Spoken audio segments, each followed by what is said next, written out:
మీ జీఐఈటీ ఇప్పుడు జీజీయూగా మారింది. 2000కు పైగా ప్లేస్మెంట్స్, ఐపీఎం, కేపీఎంజీ వంటి సంస్థలతో ఇంటిగ్రేటెడ్ కోర్సులు, యూపీఎస్సీ కోచింగ్, అడ్మిషన్లు ఓపెన్. వెనిజులాలో గత రాత్రి సంభవించినటువంటి తీవ్ర భూకంప ప్రభావానికి వేల సంఖ్యలో ప్రజలు మృత్యువాత పడ్డారు. అయితే ఇది జరగడానికి చాలా కాలం ముందే మనందరికీ తెలిసినటువంటి ప్రముఖ పండితులు మందిపట్ల శ్రీహరి శర్మ గారు రాబోయే రోజుల్లో అనేక విపత్తులు రాబోతున్నాయి, గ్రహ సంచారాలు, గ్రహ ప్రభావాల వల్ల రకరకాలైనటువంటి న్యాచురల్ కెలామిటీస్ అంటే మనకు తెలుసు కదా, ప్రకృతి వైపరీత్యాలు సంభవిస్తాయి అని చెప్పున్నారు. ఇది ప్రస్తుతం జరిగినటువంటి వెనిజులాలో ఏదైతే ఉందో ఈ తీవ్ర భూకంప ప్రభావానికి కారణాలు ఏంటి, ఏ గ్రహ ప్రభావం వల్ల, ఏ గ్రహ సంచారం తేడాగా ఉండటం వల్ల ఇది సంభవించింది అడుగుదామని చెప్పి ఆయన రిక్వెస్ట్ చేశాము. ప్రస్తుతం ఆయన మన స్టూడియోలో ఉన్నారు. ఒకసారి ఆయనతో మాట్లాడి మరింత సమాచారం తెలుసుకుందాం. సార్ నమస్తే అండి. వాగర్థావివ సంపృక్తౌ వాగర్థ ప్రతిపత్తయే జగతః పితరౌ వందే పార్వతీ పరమేశ్వరౌ ఆదిత్యాయ చ సోమాయ మంగళాయ బుధాయ చ గురు శుక్ర శనిభ్యశ్చ రాహవే కేతవే నమః. శృంగేరి జగద్గురు పీఠాధిపతులకి, కంచి పీఠాధిపతులకి నమస్కారములు తెలియజేసుకుంటూ కార్యక్రమాన్ని ప్రారంభిద్దాం. గురుగారు, మీరు గతంలో కూడా చాలాసార్లు చెప్పున్నారు, ఈ ప్రభావం ఉంటుంది, ఈ గ్రహ ప్రభావం ఉంటుంది, ఈ గ్రహ ప్రభావం, ఈ గ్రహ సంచారం, ఇలా వీటి వల్లనే, ఈ తేడాల వల్లనే మనకి రాబోయే రోజుల్లో అనేక రకాలైనటువంటి విపత్తులు సంభవించే అవకాశం ఉంది. అందులో అగ్ని ప్రమాదాలు కావచ్చు, లేకపోతే సునామీలు కావచ్చు, లేకపోతే ఇప్పుడు సంభవించినటువంటి వెనిజులాలో ఏదైతే ఎర్త్క్వేక్ ఉందో, భూకంపం, ఇలాంటివి కావచ్చు, వచ్చే అవకాశం ఉంటుందని ఎప్పుడోనే చెప్పున్నారు. మీరు అన్నట్లుగానే ఇప్పుడు వెనిజులాలో చూసాం. అంటే చాలా విచారించదగినటువంటి విషయం. అంటే ఒకప్పుడు ఎటువంటి విషయాలు తెలవనప్పుడు మన పల్లె, మన గ్రామము, మన రాష్ట్రం వరకే ఆలోచన, ఇంతవరకే. ఇప్పుడు వసుధైక కుటుంబము ప్రపంచమంతా ఒక కుగ్రామంగా మారిన తర్వాత అందరూ మన సహోదరులే, సోదరీమణులే. అంటే పక్క దేశము, దూరదేశం అనేది కాకుండా ఎవరు మృత్యువాత పడ్డా అది వేల సంఖ్యలు దాటి ఇప్పుడు లక్షలకి చేరుకోబోతుందని మనం వింటూ ఉన్నాం. అంటే ఒక రకంగా చెప్పాలి అంటే చాలా బాధాకరమైనటువంటి విషయం అని చెప్పవచ్చు. అంటే ప్రకృతి వైపరీత్యం అనేటువంటిది ఇది మనకు ఈ పరాభవనామ సంవత్సరంలో మన సుమన్ టీవీ నెట్వర్క్లోనే ఫలానా గ్రహ సంచార ప్రభావము ఉండడం వల్ల మార్చి నుంచి జూలై 28వ తారీఖు వరకు కూడా ఏమాత్రం కూడా అనుకూలంగా లేదు. యుద్ధ వాతావరణాలు ఉంటాయి, యుద్ధాలు పెరుగుతాయి, అలాగే అనేక రకాలైనటువంటి వైరస్ వ్యాప్తులు విజృంభించే అవకాశం ఉంటుంది, అలాగే జల ప్రళయాలు వస్తాయి, మరియు భూకంప తీవ్రత, ప్రకృతి వైపరీత్యాలు, జల ప్రళయాలు, భూకంపములు, అగ్ని ప్రమాదములు ఇవన్నీ జరుగుతాయి. ఇవన్నీ మనం చవి చూసాం. ఏవైతే ప్రకృతి విపత్తులు అని చెప్పి మనకు వాతావరణం ద్వారా మనకు తెలుస్తున్నాయో అన్ని విపత్తుల్ని మనం ఇప్పుడు ఎదుర్కొన్నాం ప్రపంచవ్యాప్తంగా. ఇక్కడ వీక్షించేటువంటి ప్రేక్షకులు కూడా గమనించాల్సినటువంటిది, జరిగిన తర్వాత చెప్తున్నారు అనేటువంటిది కాకుండా ఒకసారి వీడియోస్ వెనక్కి తిరిగి చూసుకుంటే ఖచ్చితంగా ఈ ప్రభావం ఉందని చెప్పాం. భూకంపములు వస్తాయి అంటే దీనికి గల కారణాన్ని మనం విశ్లేషణ చేసుకుంటే, ఏ గ్రహ ప్రభావం వల్ల మొట్టమొదలు మనం చర్చించుకోవాల్సినటువంటిది గురువు యొక్క అతిచార గమన ప్రభావం. అంటే సైన్స్ని మనం ఎప్పుడు నమ్మాలి, కానీ జ్యోతిష శాస్త్రంలో కూడా అన్రెస్ట్తో ఈ గురుగ్రహము తిరుగుతుంది. అంటే ఒక రాశిలో 360 రోజుల పాటు ఉండాల్సిన గురుగ్రహము ఒక సంవత్సరం పాటు, ఒక సంవత్సరంలో 3 రాశులు చేంజ్ అవుతున్నాడు, అన్రెస్ట్తో చేంజ్ అవుతున్నాడు. దీనివల్ల అంటే ఇప్పుడు ఒక 2 రోజుల పాటు చేయాల్సినటువంటి పని మనిషి ఎటువంటి రెస్ట్ తీసుకోకుండా ఒక 10 గంటల్లో చేసాడు అనుకోండి, ఆరోగ్యం దెబ్బతింటుంది కదా. అవును. అలాగే అన్రెస్ట్తో ప్రధానంగా గురువు జీవకారక గ్రహం గురువు. ఆ గురువు అతిచార గమనముతో ఈ పరాభవనామ సంవత్సరంలో మిథున రాశి నుంచి కర్కాటక రాశి, కర్కాటక రాశి నుంచి రేపు అక్టోబర్ 31వ తారీఖున సింహరాశికి ప్రవేశం చేస్తాడు. మళ్ళీ జనవరి 24వ తారీఖు రోజున మళ్ళీ ఈ యొక్క సంబంధించినటువంటి కర్కాటక రాశికి వస్తాడు. ఇలా ఈ అతిచార గమనం ఎప్పటి వరకు ఉంటుంది తెలుసా అమ్మా? 2032వ సంవత్సరం వరకు ఉంటుంది. అంటే ప్రతి సంవత్సరం 3 రాశులకి చేంజ్ అవుతూనే ఉంటుంటాడు. Right sir, okay. అందుకనే ఈ 2032వ సంవత్సరం వరకు కూడా ప్రపంచవ్యాప్తముగా ప్రకృతి వైపరీత్యములతో మానవాళి యొక్క సంబంధించినటువంటిది సరిచేయబడుతుంది మొత్తం. అంటే 1/300% ప్రజలు చేరుకుంటారని శాస్త్రవేత్తల అంచనా. దీంట్లో భాగంగా ఈ జ్యోతిష్య శాస్త్రంలోనే గొప్ప పేరు ప్రఖ్యాతులు పొందినటువంటిది, ప్రస్తుతం కూడా 100 ఏళ్ల పైచిలకు ఉండి ఢిల్లీలో ఉన్నటువంటి జ్యోతిష్య పితామహులు కేఎన్ రావు గారు, వారు రీసెర్చ్ చేసి ఒక 20 సంవత్సరాల కిందటనే బుక్ రిలీజ్ చేయడం జరిగింది. అందులో చెప్పారు 2030వ సంవత్సరంలో మ్యాసివ్ ఎర్త్ క్వేక్ శాన్ ఫ్రాన్సిస్కోలో ఏర్పడబోతుంది, అమెరికా కాలిఫోర్నియా దగ్గర సంబంధించి అనగా అమెరికాలో అతిపెద్ద భూకంప తీవ్రత వల్ల చాలా మటుకు నష్టపోతారు అని చెప్పి కూడా భవిష్యత్తులో కూడా ప్రిడిక్ట్ చేయడం జరిగింది.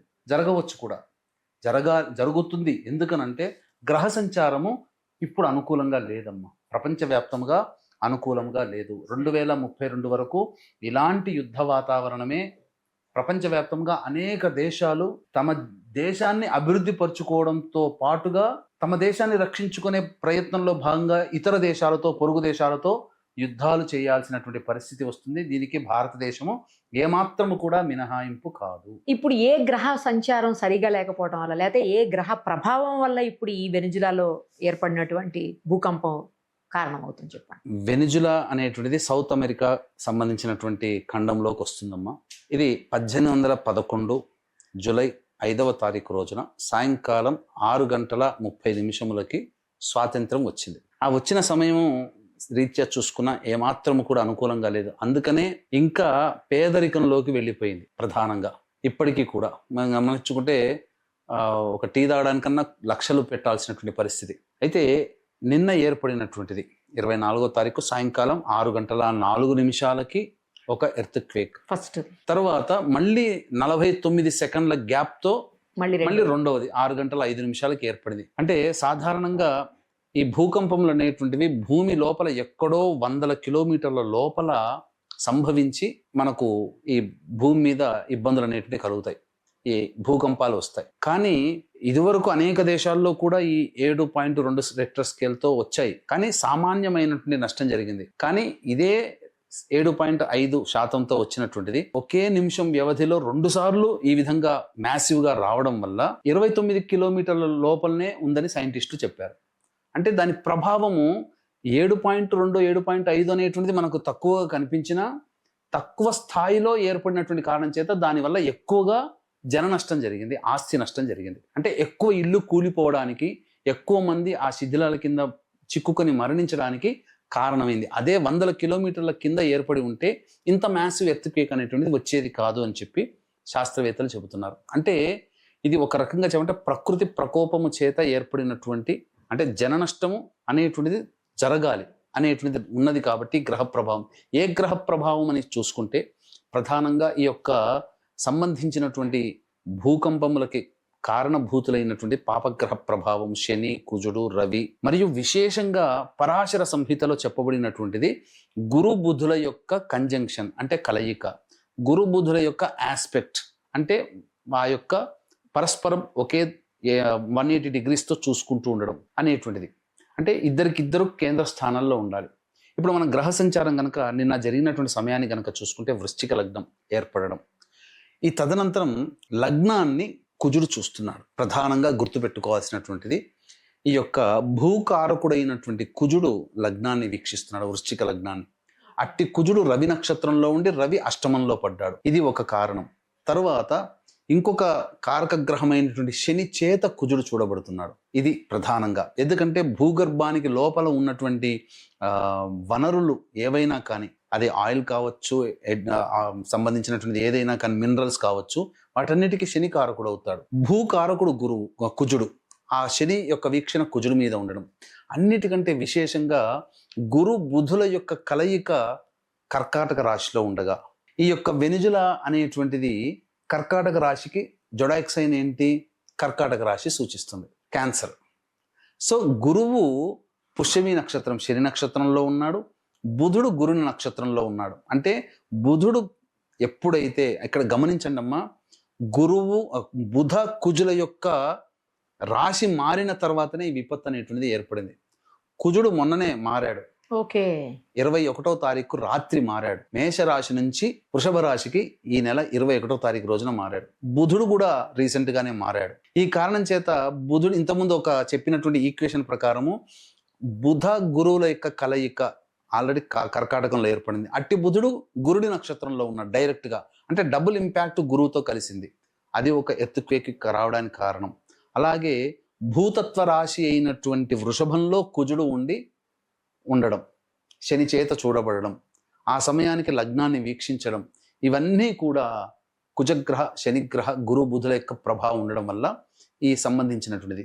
దీనితో పాటుగా అగ్నికి ఆజ్యం పోసినట్టుగా ప్రస్తుతం ఉన్నటువంటిది మీకు గమనించుకున్నట్లయితే 1976 28 జూలై టంక్షన్ సంబంధించినటువంటి చైనాలో ఇదే గ్రహ సంచారం అంటే కొంత గ్రహ సంచారం ఉన్నటువంటి కారణం చేత విశేషమైనటువంటి పెద్ద భూకంపం ఏర్పడి దాదాపు 5 లక్షల పైచిలకు మంది చనిపోవడం జరిగింది చైనాలో. అంటే అధిక ప్రాణ నష్టము. ఆ సమయానికి నడుస్తున్నటువంటిది ఏంటంటేనమ్మా కాలసర్పదోషం నడుస్తుంది. ప్రస్తుతం కూడా సంచారము కాలసర్పదోషంలోనే ఉంది. ఈ కారణం అందుకనే ఈ దృష్టిలో పెట్టుకునే పరాభవనామ సంవత్సరంలో ప్రతి రాశికి ఫలితాలు 12 రాశులకి చెప్పినప్పుడు విడిగా ప్రపంచవ్యాప్తంగా ఈ పరాభవనామ సంవత్సరంలో గ్రహ సంచార ప్రభావంలో ఏమేం జరుగుతాయి, ఏ ఏ ప్రభావము ఏ ఏ సమయాల్లో అవుతాయని చెప్పి ఆల్రెడీ మన సుమన్ టీవీ నెట్వర్క్లో చేయడం జరిగింది. అందుకనే ఈ కాలసర్పదోషం అంతా ఉన్నప్పుడు అంతవరకు కూడా దాదాపుగా జూలై మంత్ వరకు కూడా అందరూ కూడా దైవానుగ్రహాన్ని పొందే ప్రయత్నం చేయాలని చెప్పడం జరిగింది. ఈ కాలసర్పదోష ప్రభావం దీనికి తోబాటుగా ప్రతి ప్రకృతి విపత్తుకి వెనక ఈ సంబంధించినటువంటి గ్రహణ ప్రభావం ఏర్పడుతుంది.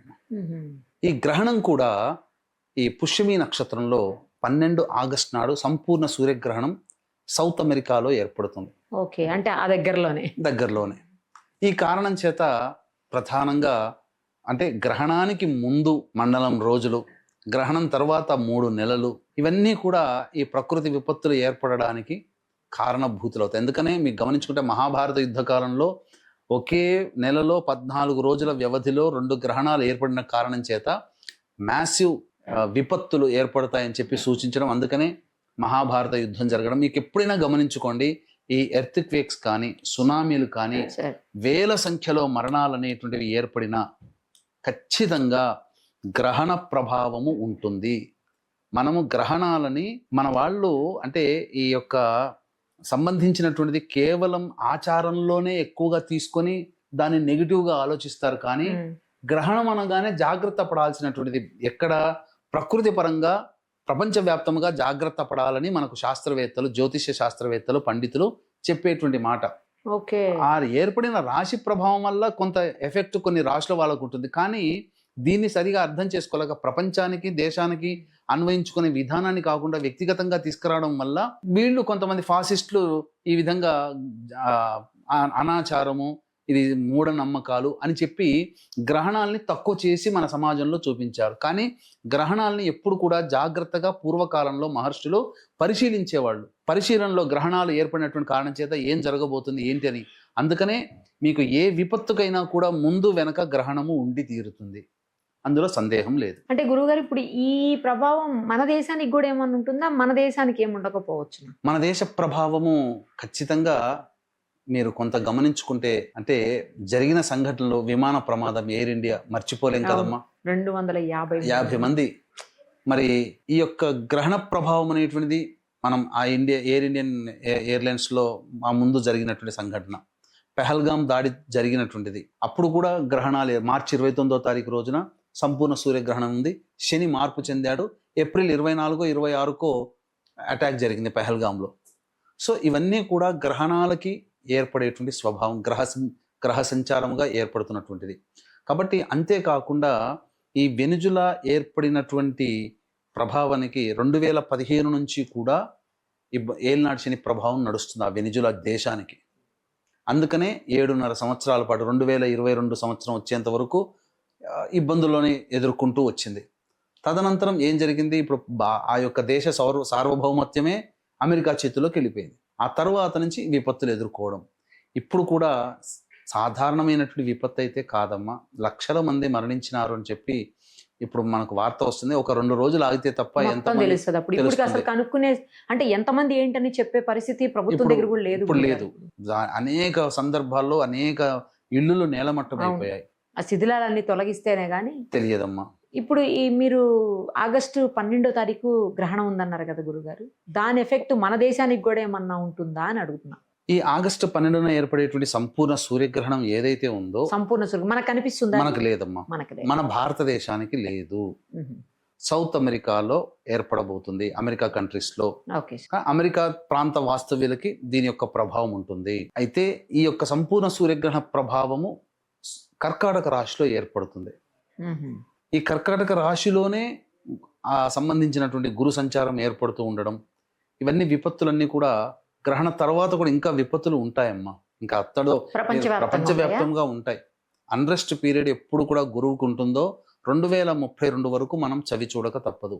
అంటే దుష్ట శిక్షణ శిష్ట రక్షణ ప్రపంచవ్యాప్తముగా ఈ యొక్క దుష్టులని పూర్తిగా సంహారం చేసేది ప్రకృతి. దైవం అంటే ప్రకృతి అన్న దైవమే. మనం ఏది ఆరాధన చేసినా అన్ని మతాలు ప్రకృతిని ఆరాధిస్తాయి, అంతే తప్ప ఏదో మనిషిని ఆరాధించేది ఉంది కాదు. కాబట్టి ఆ ప్రకృతే సరిచేస్తుంది. ఇప్పుడంతా కూడా ప్రకృతే లోబడి దాని యొక్క సంబంధించినటువంటిది తనని తాను రక్షించుకుంటుంది. ఆ రక్షణలో భాగంగా ఇటువంటి విపత్తులు జరగడం సర్వమానవాళికి కొంత ఇబ్బంది.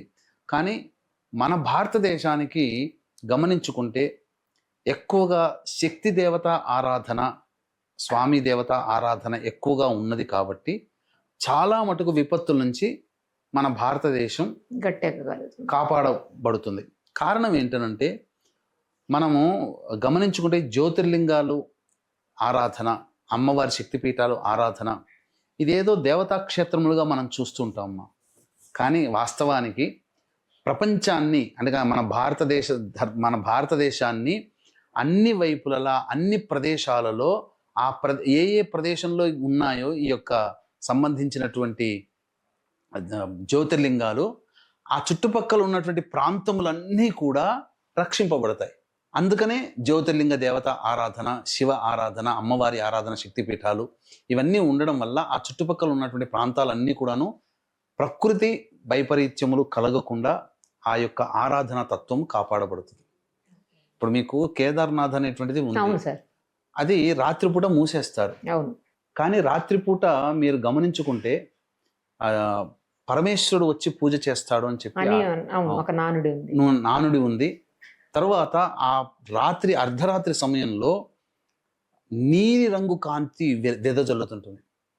అది మనిషి ఆ కాంతిని గనక చూసిన, ఆ కాంతిని మనము ఆస్వాదించిన మన ఆయుష్ డబుల్ టైం అనేటువంటిది పెరుగుతుంది. మనము రివర్స్ ఏజ్లోకి వెళ్ళిపోతాం. మన శరీరంలో ఉండేటువంటి శక్తి అది. అందుకనే ఆ ప్రభావాన్ని చూసి తట్టుకోలేమనే మనల్ని అక్కడ ఉండని రాత్రిపూట. ఇప్పటికీ రాత్రి కాగానే క్లోజ్ చేసి వెళ్ళిపోండి అని చెప్పి అందరినీ పంపిస్తారు, మళ్ళీ తెల్లారు వస్తారు. కానీ ఎవరో ఒక వ్యక్తి సాధన చేశాడు, అతను మళ్ళీ తిరిగి అనారోగ్యం నుంచి బయటపడ్డాడు, మృత్యుంజయుడు అయ్యాడు. అక్కడ మీకు మృత్యుంజయ మంత్రం చాలా గొప్పగా సిద్ధిస్తుంది. అనారోగ్యంలో ఉన్నటువంటి వాళ్ళకి అది చాలా గొప్పగా పనిచేస్తుంది.